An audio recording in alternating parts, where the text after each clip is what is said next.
یوم دفاع پاکستان ہے اور 7 ستمبر یوم تحفظ عقیدہ ختم نبوت ہے۔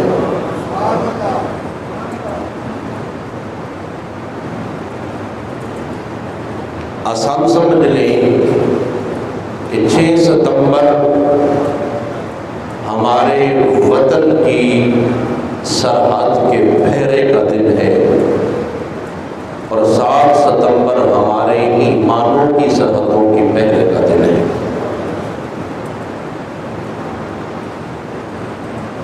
6 ستمبر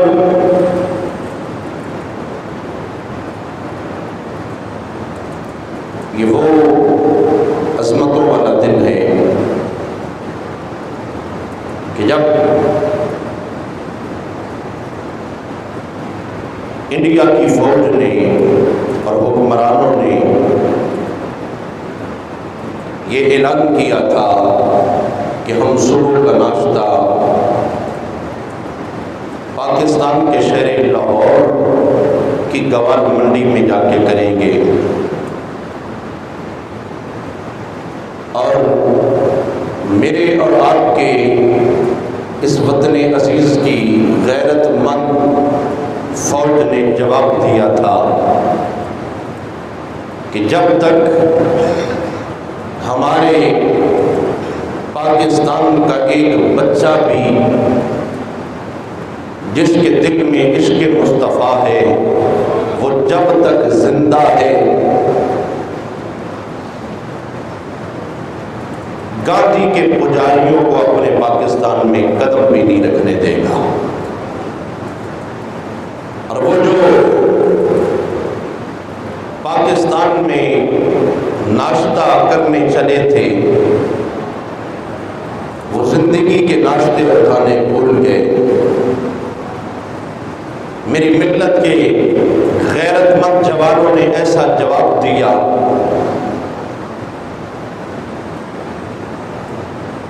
کہ اب ان کی کئی نسلیں بھی اس بات کو یاد رکھ رہی ہیں کہ کلندر لاہوری نے فرمایا تھا یہ فاقہ کش مومن موت سے ڈرتا نہیں ذرا روئے محمد اس کے بدن سے نکال دو۔ علامہ اقبال نے فرمایا تھا مومن اگر بھوکا بھی ہو پیاسا بھی ہو فاقے ہو لیکن مومن پھر بھی فولاد اور چٹان کی طرح سخت ہوتا ہے۔ اس وجہ سے کہ اس کے دل میں عشق مصطفیٰ ہے، محبت مصطفیٰ ہے۔ جب عشق مصطفیٰ اس کے دل سے نکل جائے گا تو پھر مومن مردہ ہو جائے گا، کیونکہ غیروں کو اپنے ہتھیاروں پہ مان ہے اور محمد عربی کے غلاموں کو آمینہ کے لال کی غلامی پہ مان ہے۔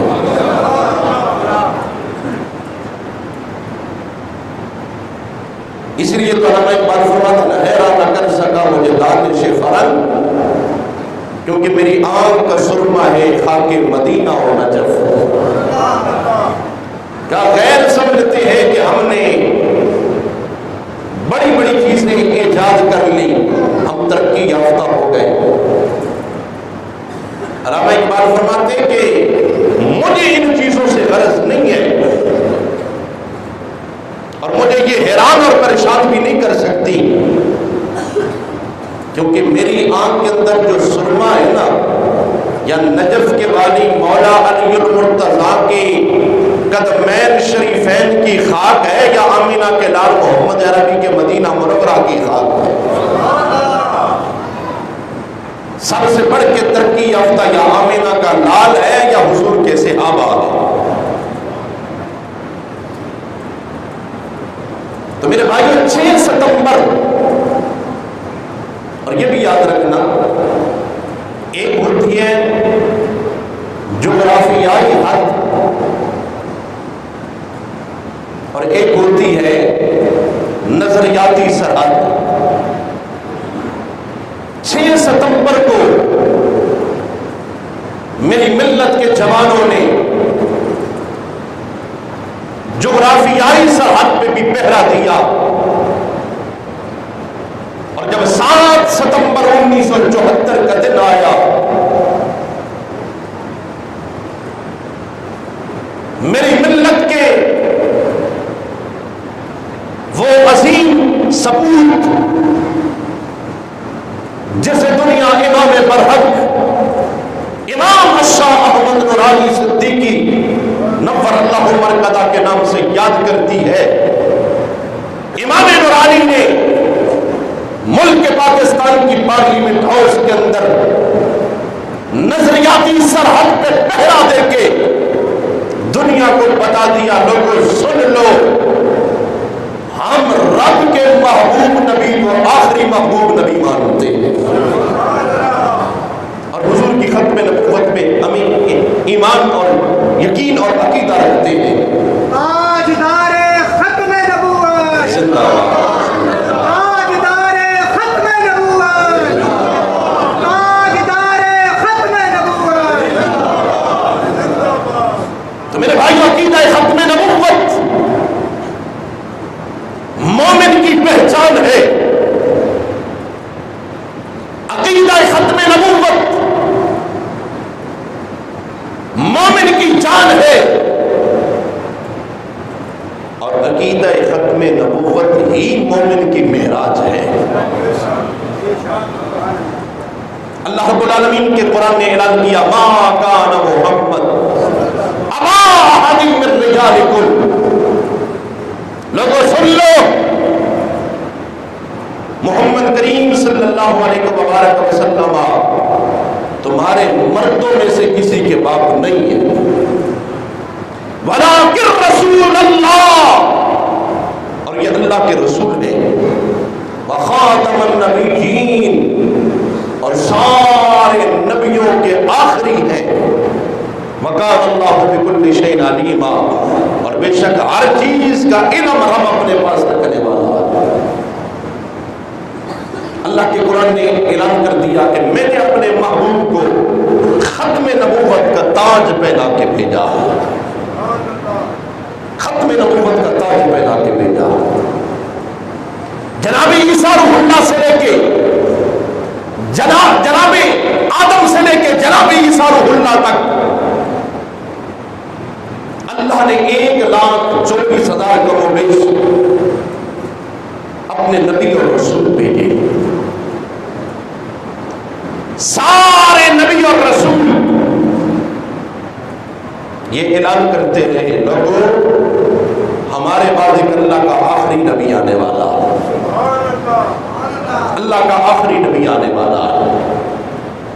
اور جناب عیسیٰ روح اللہ نے تو یہ بشارت دی، مبشرا یاتی من بعد اسمہ احمد، فرمایا میرے بعد ایک اللہ کا نبی آنے والا ہے جس کا آسمانوں میں نام احمد ہے، زمین پہ اس کا نام محمد ہے۔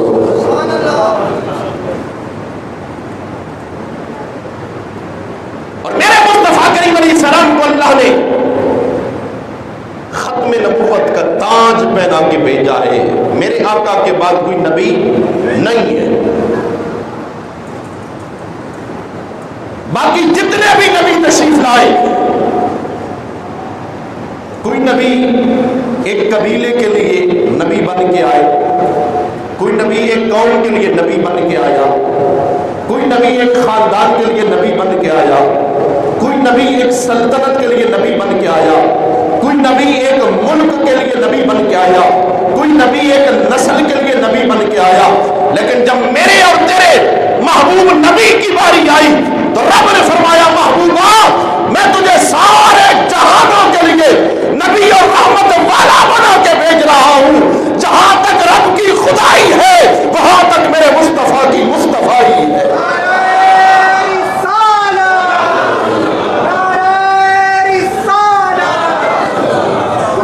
اور اللہ نے میرے مصطفیٰ کو ختم نبوت کا تاج پہنا کے بھیجا۔ نبوت کا دروازہ میرے مصطفیٰ کریم علیہ السلام پہ بند ہو گیا۔ اگر حضور کے بعد کوئی نبوت کا دعویٰ کرے تو وہ جھوٹا اور کذاب ہے، وہ نبی نہیں ہو سکتا، وہ جھوٹا اور کذاب ہے۔ اور آقا کریم صلی اللہ علیہ وسلم یہ بشارت پہلے دے گئے ہیں۔ میرے آقا نے فرمایا تھا سیکون ثلاثون کذابون،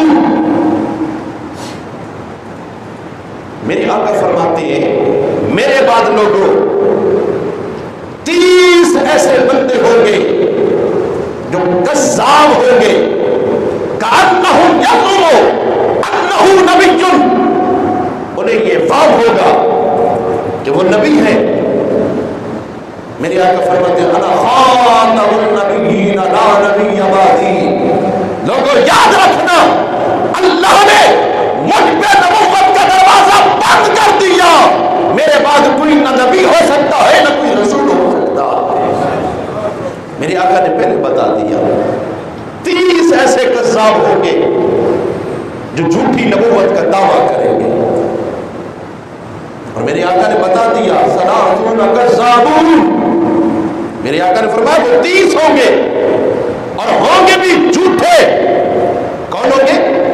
جھوٹے ہوں گے، اور کہیں گے وہ کیا؟ انہ نبی، وہ کہیں گے ہم نبی ہیں، اور ہوں گے جھوٹے۔ یہ میرے آقا پہلے بتا گئے ہیں، اور میرے مصطفیٰ کریم علیہ السلام کی زبان وہ ہے وَمَا يَنطِقُ عَنِ الْهَوَىٰ إِنْ هُوَ إِلَّا وَحْيٌ يُوحَىٰ، رب کا قرآن کہتا ہے جب تک اللہ کی وحی نازل نہیں ہوتی میرے مصطفیٰ کی زبان کھلتی نہیں ہے۔ آقا کریم پہلے بتا گیا 30 ایسے کذاب ہوں گے جو نبوت کا دعویٰ کریں گے، ہوں گے وہ جھوٹے۔ اور میرے آقا پھر فرما گئے ہیں انا خاتم النبیین لا نبی بعدی، میرے آقا نے فرمایا لوگوں یاد رکھنا اللہ نے مجھے آخری نبی بنا کے بھیجا ہے، میرے بعد کوئی نبی نہیں ہوگا، میرے بعد کوئی نبی نہیں ہوگا۔ اور جو نبوت کا دعویٰ کرے گا وہ جھوٹا اور کذاب ہوگا۔ اور ایک حدیث طیبہ کے اندر میرے آقا نے فرمایا لو کان بعدی نبی لکان عمر بن الخطاب، میرے آقا نے فرمایا اگر میرے بعد کوئی نبی ہوتا تو خطاب کا بیٹا عمر نبی ہوتا، اگر میرے بعد کوئی نبی ہوتا تو عمر بن خطاب نبی ہوتا۔ اور میرے مصطفیٰ کریم علیہ السلام نے فرمایا فضلت علی الانبیاء بست، میرے آقا نے فرمایا 6 وجہ سے اللہ نے مجھے باقی نبیوں پہ فضیلت عطا کی ہے۔ یہ اللہ کا قرآن بھی کہہ رہا ہے تلک الرسل فضلنا بعضهم علی بعض، وصف نبوت اور رسالت میں سارے نبی اور رسول برابر ہیں، لیکن فضیلت کے اعتبار سے ہر نبی ہر رسول دوسرے پہ فضیلت رکھتا ہے، دوسرے پہ مقام اور شان رکھتا ہے۔ وصف نبوت اور رسالت میں سارے نبی برابر ہیں، آگے نبیوں میں اللہ نے ایک نبی سے بڑھ کے دوسرے نبی کو شان عطا کر رکھی ہے۔ اور میرے مصطفیٰ کریم علیہ السلام تو سارے نبیوں کے امام ہیں، سارے رسولوں کے امام ہیں، آئے اگرچہ بعد میں، لیکن معراج کی رات جب سدرہ پہ مسجد اقصیٰ میں پہنچے، جناب جبریل علیہ السلام نے آذان پڑھی، مصلی امامت خالی ہے، سارے نبیوں کی صفیں بنی ہیں، سارے رسول صفوں میں کھڑے ہیں، اب مصلی امامت خالی ہے، جناب جبریل نے میرے مصطفیٰ کریم علیہ السلام کا ہاتھ پکڑا، مصلی امامت پہ کھڑا کیا، میرے آقا نے سارے نبیوں اور رسولوں کو نماز پڑھائی ہے، سارے نبیوں اور رسولوں کے امام ہیں۔ میرے آقا فرماتے فضلت علی الانبیاء بست، اللہ نے 6 وجہ سے مجھے اور نبیوں پہ فضیلت عطا کی ہے۔ اعطیت جوامع الکلم، میرے آقا فرماتے ہیں اللہ نے مجھے جامع کلمے عطا کیے، اللہ نے مجھے جامع کلمے عطا کیے ہیں۔ میرے لجپال نبی لفظ ایک بولتے تھے، انسان کو ساری زندگی کا سبق پڑھا دیتے تھے۔ یہ میرے آقا کو اللہ نے شان عطا کی ہے۔ الفاظ تھوڑے ہوتے تھے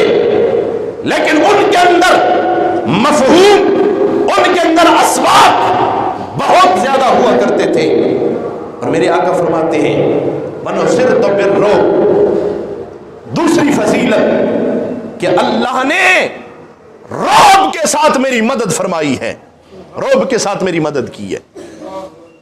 یاد رکھنا، جو آقا کریم صلی اللہ علیہ وسلم کے بیادب یا گستاخ ہے نا، یا نبوت کے جھوٹے دعوے دار ہیں، اللہ نے ان کے دل کے اوپر امام الانبیاء صلی اللہ علیہ وسلم کا رعب پیدا کیا ہے۔ وہ اکیلے گھوم نہیں سکتے، نکل نہیں سکتے، وہ اکیلے کہیں بیٹھ نہیں سکتے، ان کے اندر بات کرنے کی ہمت اور جرت نہیں ہوتی، اس وجہ سے کہ وہ آقا کریم کے دشمن ہے، آمینہ کے لال کی بیادب اور گستاخ ہے، اور بیادب اور گستاخ کے دل پہ امام الانبیاء صلی اللہ علیہ وسلم کا رعب رہتا ہے، اور ایک محمد عربی کا عاشق ہے، اگر آگ بھی جلے اور درود و سلام کا منکر ہو اور سندھ کی دھرتی کے رہنے والا وہ جوان ہو جسے محمد پر ہاتھ اٹھانی کہتے ہیں، وہ کہنے لگا درود و سلام نہیں پڑھنا چاہیے، محمد پر ہاتھ اٹھانی کہنے لگا درود و سلام آمینہ کے لال پہ پڑھنے کا حکم میرے رب نے دیا ہے۔ کہا فیصلہ کیسے ہوگا؟ کہا یہی پرالی کی ٹرالیاں بھری ہیں، آگ لگاتے ہیں، تو یہ کہتا ہوا آگ سے گزر کہ آمینہ کے لال پہ درود و سلام نہیں پڑھنا چاہیے، اور میں درود و سلام پڑھتا ہوا آگ سے گزروں گا، جو سچا ہوگا وہ زندہ سلامت بچ کے نکلے گا۔ پھر کیا ہوا؟ آگ لگائی گئی، محمد عربی کا غلام درود و سلام پڑھتا ہوا آگ سے صحیح سلامت گزر جاتا ہے، اور محمد عربی کا گستاخ آگ میں بھسم ہو کے تباہ و برباد ہو جاتا ہے۔ کائنات عالم نے یہ سارا نظارہ دیکھا، محمد عربی کے غلام کو کوئی پرواہ نہیں ہوتی، اور محمد عربی صلی اللہ علیہ وسلم کا جو دشمن ہے اس کے اوپر ہر وقت رعب طاری رہتا ہے کہ اب میری خیر نہیں۔ اور پھر میرے آقا فرماتے ہیں وَجُعِلَتْ لِيَ الْأَرْضُ مَسْجِدًا وَطُهُورًا، تیسری فضیلت میرے آقا فرماتے ہیں اللہ نے میرے لیے زمین کو ساری میری وجہ سے مسجد بنا دیا۔ پہلے جتنی بھی امتی آئیں ان کے لیے عبادت کی جگہ مختص ہوتی تھی، اس جگہ کے علاوہ عبادت نہیں کر سکتے تھے، اس جگہ کے علاوہ عبادت نہیں۔ لیکن رب کے محبوب اس دنیا میں جلوہ گر ہوئے، مکہ شریف کی دھرتی پہ جناب آمینہ کے حجرے میں وقت ولادت میرے لجپال نبی نے قدم زمین پہ رکھا، آواز آئی جُعِلَتْ لِيَ الْأَرْضُ مَسْجِدًا وَطُهُورًا، اے محبوب تیرے قدم کی برکت کی وجہ سے میں رب نے ساری زمین کو مسجد بھی کر دیا ہے، اسے پاک بھی بنا دیا ہے، پاک کرنے والی بھی بنا دیا ہے۔ اب بندہ گھر میں بھی نماز پڑھ سکتا ہے، دکان میں بھی نماز پڑھ سکتا ہے، اپنے دفتر میں بھی نماز پڑھ سکتا ہے، فیکٹری میں بھی نماز پڑھ سکتا ہے، پارک کے اندر بھی نماز پڑھ سکتا ہے، راستے کے سائڈ پہ کھڑے ہو کے بھی نماز پڑھ سکتا ہے۔ پہلے نہیں پڑھ سکتی تھی امتیں، یہ ساری زمین کو اللہ نے مسجد بنایا تو میرے مصطفیٰ کے قدموں کی برکت کی وجہ سے۔ اور پھر رب نے فرمایا محبوب میں نے زمین کو پاک بھی کر دیا ہے، پاک کرنے والی بھی بنا دیا ہے۔ زمین پاک بھی ہے، افریقہ کا مسئلہ ہے بندے کو پانی نہ ملے تو بندہ کیا کرتا ہے؟ بولے یار کیا کرتا ہے؟ تیمم کرتا ہے، اور تیمم کیا جاتا ہے مٹی یا مٹی کے جنس سے۔ یہ مٹی کو شان پاک کرنے والی میرے مصطفیٰ کے قدموں کی وجہ سے ملی۔ اور پھر میرے آقا فرماتے ہیں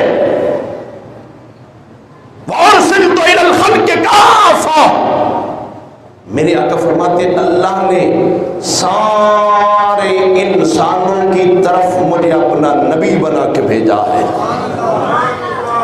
سارے جہانوں کے لیے اللہ نے مجھے نبی بنا کے بھیجا ہے۔ اور آخر میں میرے آقا نے فرمایا وَخُتِمَ بِهِ النَّبِيُّونَ، اور لوگوں یاد رکھنا اللہ اللہ نے مجھے ختم نبوت کا تاج پہنا کے بھیجا، ختم نبوت کا تاج پہنا کے بھیجا ہے، میرے بعد کوئی نبی نہیں ہوگا۔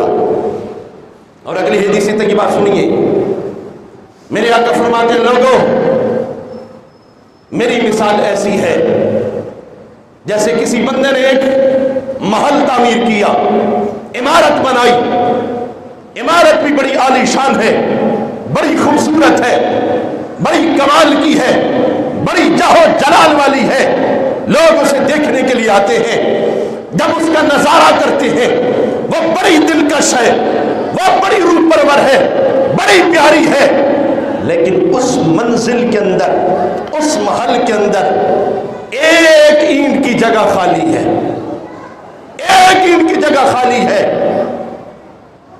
جب سارے اس منظر کو دیکھتے ہیں، محل کو دیکھتے ہیں، اس عمارت کو دیکھتے ہیں، خوبصورتی کو دیکھتے ہیں، دلکش نظارے کو دیکھتے ہیں، تو لوگ کہتے ہیں منزل اتنی پیاری ہے، محل اتنا خوبصورت ہے، عمارت اتنی پیاری ہے، لیکن لگانے والے نے کیا کیا؟ اگر یہ اینٹ بھی لگا دیتا، یہ آخری اینٹ بھی لگ جاتی تو عمارت کا نظارہ اور خوبصورت ہو جاتا، اور پیاری عمارت ہو جاتی، اور دلکش لگنے لگ جاتی۔ میرے آقا فرمانے لگے لوگوں سنو، لوگوں وہ آخری اینٹ میں محمد عربی ہوں، وہ عمارت نبی اور رسولوں کی عمارت ہے، وہ آخری اینٹ میں محمد عربی ہوں۔ جب آخری اینٹ لگ گئی، عمارت مکمل ہو گئی، اب نہ کوئی نئی اینٹ آ سکتی ہے، نہ دعویٰ کر سکتی ہے۔ میرے آقا فرماتے ہیں وہ سارے نبی اور رسولوں کی عمارت بن چکی تھی، آخری اینٹ والی جگہ تھی، اللہ نے مجھے ختم نبوت کا تاج پہنا کے بھیج دیا۔ لوگوں میرے بعد کسی نبی نے نہیں آنا، میرے بعد کسی نبی نے نہیں آنا۔ اللہ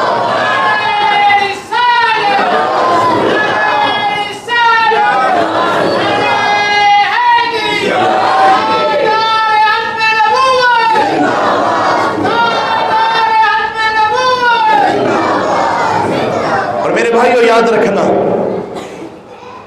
جو ختم نبوت کا کام کرتا ہے نا، عقیدہ ختم نبوت پہ پہرا دیتا ہے۔ تاجدار گولڑا پیر میر علی شاہ سے فرماتے ہیں آمینہ کے لال محمد عربی کا ہاتھ اس کی پشت کے اوپر ہوتا ہے۔ بلکہ مجھے ایک صحابی کا واقعہ یاد آ گیا، وہ صحابی کتنی عظمت والا اور کتنی شان والا ہے، وہ صحابی کا طریقہ کیا ہے، انداز کیا ہے۔ وہ صحابی اٹھتے ہیں تو کہتے ہیں لوگوں میرا نبی آخری نبی ہے، بیٹھتے ہیں تو کہتے ہیں لوگوں میرا نبی آخری نبی ہے، چلتے ہیں تو کہتے ہیں لوگوں میرے نبی آخری نبی ہے، کوئی سلام کرتا ہے تو وہ کہتے ہیں لوگوں میرا نبی آخری نبی ہے، کوئی کلام کرتا ہے تو وہ کہتے ہیں لوگوں میرے نبی آخری نبی ہے۔ جدھر جاتے ہیں یہی نعرہ ہے، لوگوں میرے نبی آخری نبی ہے، میرا نبی آخری نبی ہے، میرا نبی آخری نبی ہے۔ لوگ کہنے لگے عجب بندہ ہے، تیرا نعرہ ہی ایک ہے۔ وہ صحابی بول کے کہنے لگے یارو سنو، میں نے آمینہ کے لال محمد عربی صلی اللہ علیہ وسلم سے سنا ہے، آقا کریم نے فرمایا ہے کہ جو یہ نعرہ لگائے گا کہ میرا نبی آخری نبی ہے، مرنے سے پہلے میں محمد عربی کی وہ زیارت کر لے گا، مرنے سے پہلے میں رب کا محبوب نبی سے اپنی زیارت کرواؤں گا۔ اور لوگوں جو دنیا میں یہ نعرہ لگائے گا کہ میرا نبی آخری نبی ہے، میرے آقا فرماتے قیامت کے دن جنت میں وہ میرے ساتھ ایسے ہوگا جیسے دو انگلیاں جڑی ہیں، وہ جنت میں میرے ساتھ ایسے ہوگا۔ جو نعرہ کیا لگائے گا؟ میرا نبی، بولو بولو میرا نبی، میرا نبی، میرا نبی، میرا نبی آخری نبی ہے۔